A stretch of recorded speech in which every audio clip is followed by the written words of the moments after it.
thank you for joining us on the program Voice, coming to you from Ben Television. My name is Tunde Labi. Here on the show today, we'll take a look at legal issues, and on the show, on this program, we'll be taking a look at cyberbullying and the law, and we'll be reviewing these and what does the law say, what is the position of the law, what is cyberbullying, what are the forms of cyberbullying that we've got. And my guest on the show is Jennifer Obaseki. Jennifer Obaseki is the senior partner at Obaseki Solicitors here in the United Kingdom. Jennifer, thank you for joining us on the program today. My pleasure. Jennifer, it's no longer news that on different social media platforms, some people have seen these social networking platforms as a means to go out to bully individuals, different types of people, attacking them, and then without recourse to the dignity of the people they are attacking. Tell us, let's start this way. Well, what is cyberbullying? Cyberbullying is where people use the digital means such as email, social media platforms really, in order to harass their victims. Prior to, I would say like 2-3 years ago, many people saw it as trolling. There was this word that they used, people that would critique an individual negatively as a troll. But when we began to see major celebrities being victims of these trolls without having any recourse, and when you looked into the facts of some of these cases, it would be hundreds of very, very vile messages that were being sent on social media platforms. At times, those responsible for maintaining the platforms would take time to bring those negative words, down. So by the time something is pasted up there, believe it or not, the damage is more or less already done. And as I say, 2 or 3 years ago, the sort of instructions that police would give would be to ignore it. Then people would be trying to get injunctions to get it removed when the responsible hosts would not bring it down on time. But quite rightly so, now the legislation has been drafted so that cyberbullying can be actually deemed harassment, which is what exactly it is. It's where you're actually constantly sending negative images, words to somebody and causing them distress in return. And it's also a form of offence under the Public Order Act as well. So depending on what is being done and how it's being done and what is being said, because at times it can also be images, negative images that are being sent, it can be deemed as harassment or an offence against under the public order range of offences. So it's very, very serious. What we're finding also is that the perpetrators of some of these offences are very young. So again, it needed to be enshrined in law so that those offenders that were young, under 18, could be brought into the youth courts to be basically punished for the types of offences they were committing. So now that we have got legislation in place, is it 100% effective? No. There's still those that argue about having the ability to have free speech and express themselves, but it's finding out for those who are in the realm of media and publicity and blogging, where do you draw the line? So that's a point. Yes. Where do you draw the line between maybe free speech and then becoming a bully and then committing an offence? So it's kind of, yes, you can sit down and criticize somebody extensively, but when does that become bullying, or when can that be seen as bullying? And then after a period, when does that, or how does that then become an offence if the person doesn't stop? It's when the victim feels that what the person has done falls in breach of the law, the harassment legislation that's in place, or where the police and prosecuting authorities feel that it actually breaches the Public Order Acts that are set to prevent people from committing such actions that will cause upset within the public domain. Because when you think about the internet, the communication is between you and the person, and then when it's on a social media platform, it's for you and the rest of the world. So you know, things that might be said flimsily or without thought are exposed to potentially millions of people. So if it's not factually correct, it could be deemed as slander.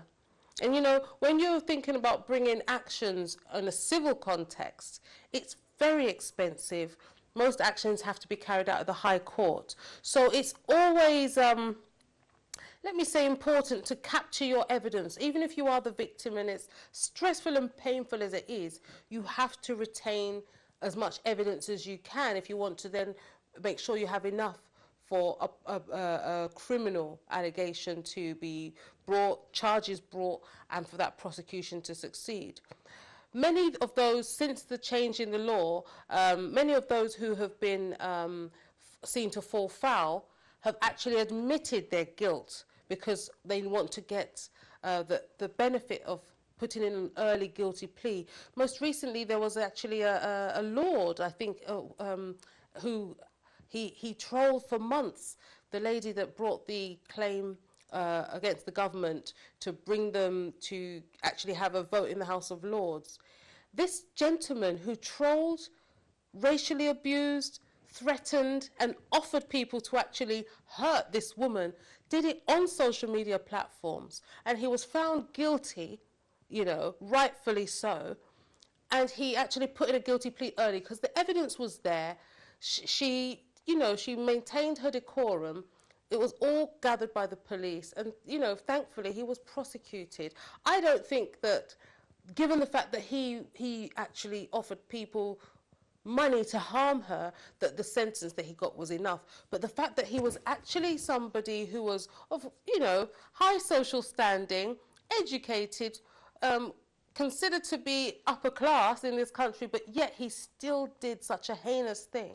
It was very, I would say, it was very good to see such a person prosecuted for doing such a horrible, horrible thing. Cyberbullying, no matter who you are, you have no right, no matter your political opinion, your opinion as to somebody else being of a different colour, you have no right to start slamming them in public on social media platforms in such a manner. So that conviction, I was very happy with that. At what point would free speech become malicious statement against a person?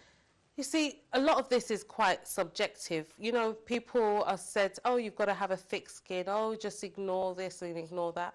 But when things become factually untrue, false statements, or when something actually is demeaning or sort of makes somebody else feel or put somebody else down, and I'm not just talking about name calling, bad words, but to demean another person publicly and outline things that are not true, then you're treading a fine line in the area of, you know, libel and slander, depending on how you've put it and depending on what platform it is.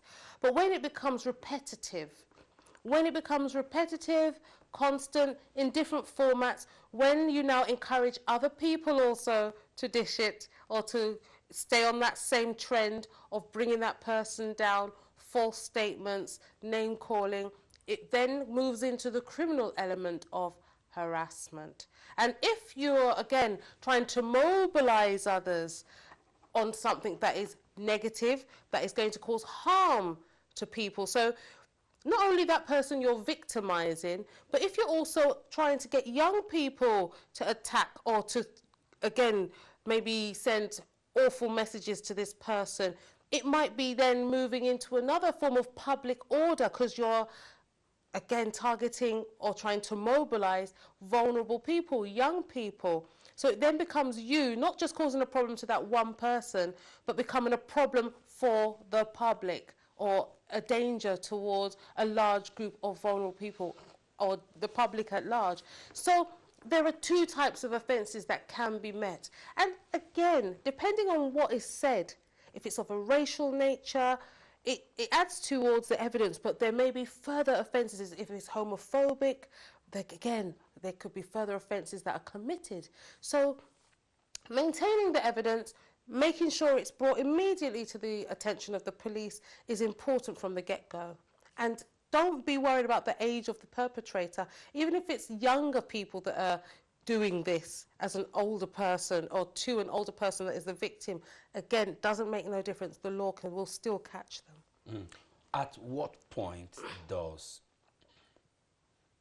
free speech or social media program, i.e. on Facebook, where there are name callings without substantial evidence about accusations on names that are being called, become a civil crime? Well, a civil offence. Civil offence. Well, you see, civil offences, how they're determined is on the balance of probability. So is it reasonable to assert that this person would have felt affected or been affected by these names that this person called them on social media? And were these names being called out of without any basis, or was it unreasonable? So was the actions unreasonable? Did this person suffer harm? Is the harm that this person suffered reasonable as a result of what happened, kind of thing? Yes. If it's yes, then you'll be looking at damages plus probably an apology. But if it falls under the realm of libel and slander, what this person has said is not true, it has affected this person in their ability, in their standing, then again, there could be very serious damages that result. But, you know, the civil courts will look at things in context. A judge is going to look, who is this person? Do they even have insurance for the work they're doing? Are they a registered journalist? Or is it somebody just having a go at another person? What was said? Everything will be very subjective and analysed in that way. But again, you know, social media, as wonderful as it is a very dangerous tool. Before coming on, I was just looking on Facebook at some of the things that I saw, and you do wonder, number one, not everybody that's on my profile isn't personally known to me, but yet I do see things there that are very concerning. So you sit down and think, do I block this person? Do I comment? Do I reply? Again, many people are themselves looking for publicity, so you don't want to feed into what may be a false story or a misstatement about yourself or about others. But you have to look at what the individual person's tolerance level is, and you also have to look at the law. So where I might tolerate a level or somebody saying something that's not true about me, or where my peer may tolerate somebody not saying something rather that's not true about them, another person may be like, well, no, I'm not tolerating that. Issue a letter before action if it's a civil matter, or go straight to the High Court to issue a claim for libel plus an injunction. And when it comes down to libel and slander, what you might get is a retraction statement, an apology, plus damages. But when it comes down to criminal action, what you're getting is a criminal conviction, you know, and depending on how severe it is, as was in the case of the example I gave earlier, there was actually a prison sentence which was justified given the nature and vulgarity that the gentleman had spewed. So, yes, there are lines and there are definitions, but again, I always say English law is about show and tell. So it is about looking at what is said, how it's been said, to whom, the effect, and then justice will prevail, depending on whether it's in the civil or the criminal court. You spoke about social media, that such attacks on social media now moving from civil to criminal, especially when you now have to mobilize members of the public to further the abuse. The abuse. We are on a perpetrator of of such bullying on Facebook now ask people to share what I'm saying, share what I'm doing, asking his or her supporter to share the video, to contribute, to pull that both those who share and those who comment all abuse at the person in question. Now, will they all be seen as Accomplices, perpetrators, yeah. accomplices? It And depends on what they're being said. First, two, that's the second part. The first part is asking your Asking, supporters to share your abuse. that could be the public order offence, and then the people that actually make further comments in the same vein, the same level of, if it's repetitive, maybe themselves committing an offence, if that's really what you're trying to say. Yeah. So number one, the perpetrator sits down, throws out abusive messages to one person, sends out those messages, or to a group or to an organisation, keeps sending out these messages. Okay, that in itself may be harassment. When they now try to mobilize others, yes, it's there that you're now looking at whether that now becomes a public order offence in its own right. Depending again on what is being said and how it's being done, and whether it falls under the definition of the offences. On an individual one-to-one level, what you find in relation to slander and libel cases is it tends to be usually news organisations or people that are high profile that make statements in a public domain that turn out not to be true about one person. That one person now takes them to court or threatens legal action, and then receives, as I say, either an injunction to stop the dissemination or the spreading of that false statement or that false news, then also receives a retraction. The retraction is usually more important than the apology. Why? Because it is that organisation or that individual is seen as not being credible anymore. Why would you give a false statement if you're a newspaper or you're a journalist? It removes your credibility. It also affects your insurance, because you would have to have a level of operating insurance. Where that is not done by registered media organizations, but, yes, but so individuals it take means that you would advantage have of to take free a private action opportunities. against that person. And that's where it's all about evidence, finances, and let's say legal ability, because then you would need to get a lawyer that is competent in that area to bring a claim, and also take the necessary action in order to secure the retraction, to secure the apology if necessary, and also secure the compensation. All right, but as it stands, should anyone become a victim, before we go to that, what can be the consequences of negative cyberbullying on the victims? Well, on the victims, we've seen so many unfortunate stories in the press where people feel that, well, have been pushed towards suicide.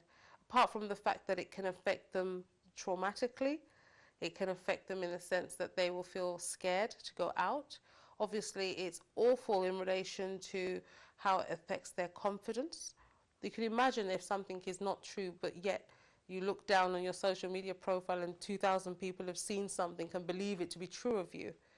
So it can affect them emotionally, psychologically, physically, because then the stress then impounds on them physically, not wanting to eat, not wanting to go out, causing other issues in their lives. So we can't underestimate that it's just name calling.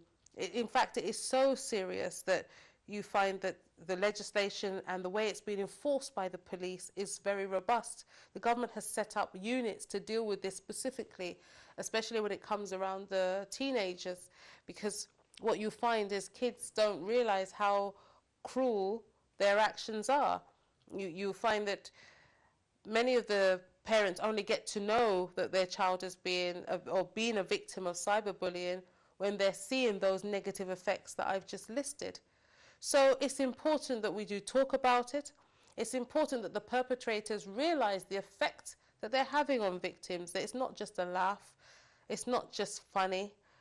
Many of these trolls that we see that are mature, that are not children or not youths, many of these trolls are just generally these type of bullies, narcissists, people that just like to victimize others. And usually because they themselves are very sad people. But the fact is, they have to be aware it is a crime. It is a crime. All right, Jennifer. So the next level will be very many people try to, okay, you know what, let me just let it go. And they carry this for a very long time, while this bully goes away with it. Gets away with it. Yeah, gets away with it. What advice would you give both the bully and the victim? Well, two things. If you don't address a bully, what you do is you empower them. And the last thing you want to do is empower a bully. It just makes them go from bad to worse and from worse to much worse. So it's important to stand up to bullies, is my point. Very, very important that you stand up. Be reassured that the police are taking this offence much more seriously now. So whereas before, 2-3 years ago, you'd go and say, look, my ex-boyfriend keeps texting me, or my ex-girlfriend keeps sending me these emails, and an officer might say, well, just change your email address. Now, you would be taken seriously, and if you're not, please let me know. If you're not being taken seriously by the police, what you can do is you can write to the inspector of that area, of that police station, and outline that you've tried to report offences and they've not been taken seriously. You've outlined when you've attended police stations. You can initially call the 101 number to outline what's happening to you, and they should put a specialist officer onto you to take a report. There's also a specialist cybercrimes unit that's been set up. There's various different units that are all over the country, but there is a central one that has been set up to look and investigate this. So if it's something that's very serious, you must look into it through them. So for example, if it's more to do with an organisation or on a much larger scale, you might need to do your initial report, but then maybe lean on the expertise of the unit in order to assist the situation. And that might be the case where what you're having is maybe on a much larger platform, or has the potential to move, or has already moved into the public order remit, and is likely to maybe take up and cause a much larger action. So for example, there were some websites where the people who designed the websites were encouraging children to commit suicide. Absolutely, you know, as ludicrous as it sounds, it was very effective, and many children globally began to take their lives because of this game. So is that a form of bullying? I would say yes. The owners of the site were basically trying to control the minds of young people, vulnerable young people, and many of them not even vulnerable, just naive young people, and were doing it to the point where they saw the suicide as part of the game. So it was sport, it was fun for somebody. But it is a form of bullying, because what you were doing is they were constantly messaging these children, constantly messaging them, encouraging them to take part in these activities constantly. Is it a form of harassment? Did the children know they were harassed?